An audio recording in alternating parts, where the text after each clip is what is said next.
নমস্কাৰ আজি আহিছো লংকা ক্ৰীড়া সন্থাৰ খেলপথাৰত এই আপোনালোকে দেখা পাব এইখনেই আছিল সেইখন আধাৰশিলা যিখন আধাৰশিলাত লিখা আছিল 10 লাখ টকাৰ এটা গেলেৰী লংকা ক্ৰীড়া সন্থাত নিৰ্মাণ কৰা হ'ব আৰু আজি চাওক এয়া হৈছে 10 লাখ টকাৰ গেলেৰী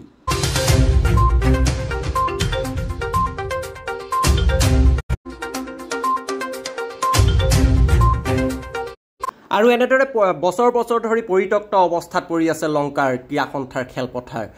গেলেৰী অৱস্থা আপোনালোকে দেখা পাইছে চাৰিও সাইডে যদি আপোনালোকে দেখা পায়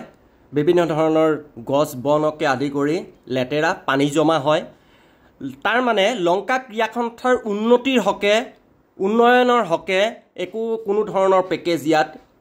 মানে এতিয়ালৈকে অন্তৰ্ভুক্ত হোৱা নাই আৰু হৈছে যদি ইয়াত কোনো ধৰণৰ কাম কৰা নাই মই মুখ্যমন্ত্ৰী মহোদয়লৈ এইটোৱে আবেদন জনাম যাতে লংকা ক্ৰীড়া সন্থাৰ খেলপথাৰৰ পৰা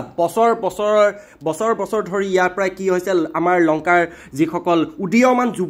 যুৱতী তেওঁলোকে ইয়াৰ পৰা ৰাষ্ট্ৰীয় পৰ্যায়তে হওক বা ৰাজ্যিক পৰ্যায়তে হওক তেওঁলোকে কৃতিত্ব অৰ্জন কৰিবলৈ সক্ষম হৈছে গতিকে আমাৰ লংকা ক্ৰীড়া সন্থাৰ খেলপথাৰখন এক সৰ্বাংগীন উন্নতি কৰিব লাগে তাকেই মই তদানীন্তন যে আমাৰ বিজেপি চৰকাৰ আছে চৰকাৰক মই আহ্বান জনাইছো যাতে তেওঁলোকে ইয়াত অলপ গুৰুত্ব দিয়ে লংকাৰ উন্নয়নৰ প্ৰতি অকল যে লংকা খেলপথাৰখনে নহয় লংকাৰ সৰ্বাংগীন উন্নয়নৰ প্ৰতি যেন পিঠি দিয়া পৰিলক্ষিত হৈছে এয়া চাওক একদম ডাঠ মানে কি কম একদম জংঘলেৰে ভৰপূৰ ইয়াত যদি আপোনালোকে ৰাতিপুৱা আহি চাই দেখা পাব লংকাৰ ৰাইজে ইয়াত আহি খোজ কাঢ়ে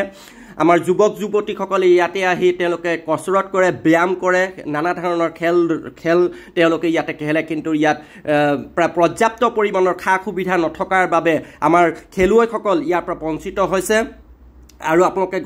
আহিলে দেখা পাব যে বিভিন্ন ধৰণৰ ল'ৰা ছোৱালী ইয়াৰ পৰা ৰাষ্ট্ৰীয় পৰ্যায়তে হওক বা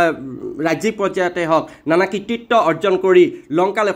সন্মান কঢ়িয়াই আনিবলৈ সক্ষম হৈছে আৰু এনে এখন খেলপথাৰ আজি এনেকৈ তথ্যবস অৱস্থা আৰু মন কৰিবলগীয়া যে এই খেলপথাৰখনতে সময় মেলা হয় বহুদিনীয়া এটা দীঘলীয়া মেলা হয় তাৰ পাছতে ইয়াতে থিয়েটাৰ হয় বিহু হয় লংকাৰ বিভিন্ন ধৰণৰ সাংস্কৃতিক অনুষ্ঠান হয় ল'ৰা ছোৱালীসকলে ইয়াতে পাৰদৰ্শিতাৰ নিমিত্তে বিভিন্ন ধৰণৰ খেলকে আদি কৰি লংকাৰ সৰ্বাংগীন উন্নতিৰ বাবে বিভিন্ন কাৰ্যসূচী ইয়াত হাতত লোৱা হয় কিন্তু পৰিতাপৰ বিষয় দুখৰ বিষয় কোনেও আজিলৈকে লংকাৰ এই ক্ৰীড়া সন্থাৰ খেলপথাৰখনৰ বাবে তেনেকুৱা ধৰণৰ এক পদক্ষেপ লোৱা দেখা নগ'ল আৰু যিসকলে পদক্ষেপ ল'বলৈও আহে তেওঁলোকক কয় নহয় আমাৰ কেঁকুৰা জাতি বুলি কয় তেনেকুৱা ধৰণৰ কথা ৰাইজে হয়তো বুজি পাইছে গতিকে মই অনুৰোধ জনাইছোঁ মুখ্যমন্ত্ৰী দেৱলৈ মই হাতযোৰ কৰি অনুৰোধ জনাইছোঁ যাতে লংকা ক্ৰীড়া সন্থাৰ যি এক সৰ্বাংগীন উন্নতি হ'ব লাগে